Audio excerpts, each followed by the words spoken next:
Tahun 2012, Honda Odyssey 2.4 Auto RB3. Ini hari cuma nak jual 48,800 saja. Ini juga boleh buat full loan. Kalau buat full loan bulanan dalam 900, bayar selama 7 tahun saja.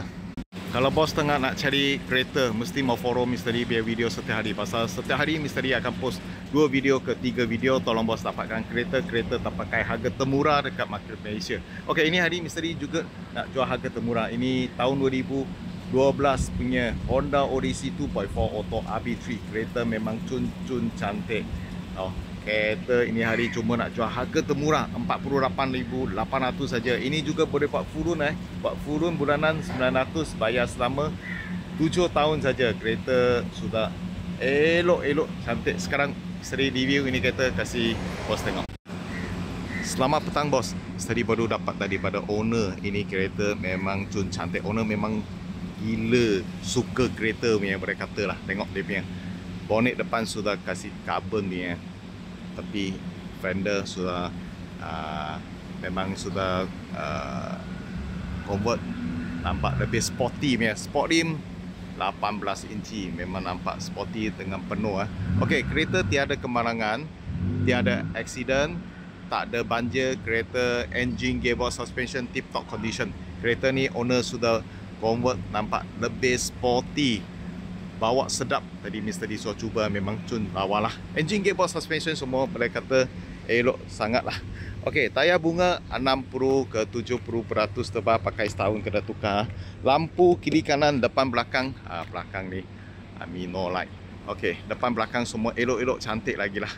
Ni kereta owner lama, memang kasih nampak memang sporty bos boleh tengok. Kalau bos suka design macam gini, ini boleh kata sesuai. Sebab dia punya suspension, engine, gearbox, aircon dalam interior memang simpan baik lah, boleh kata.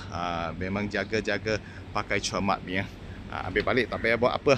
Cat semua cantik-cantik lagi tak payah buat, tak ada casing, tak ada cala, tak ada kemek, semua elok lagi Lampu depan pun semua elok lagi lah, boleh kata. Okey, itu grill besar semua cantik lagi tak ada tangga cat, tak ada cala, semua elok tak ada damage lagi Okey, tahun 2012 Honda Odyssey. Ini hari cuma nak jual harga termurah 48,800 saja. Buat full loan bulanan 900, lebih bayar 7 tahun Okey, dalam kereta semua elok boleh nampak seat sama dengan tepi pintu semua elok lagi. Ni 7 seater 7 seater MPV Honda MPV ini Odyssey. Okey, depan tengok semua elok lagi. Bumbung pun semua cantik lah. Belakang seat semua pun cantik semua okey lah. Ni kereta dalam interior boleh kata pakai cermat dia orang.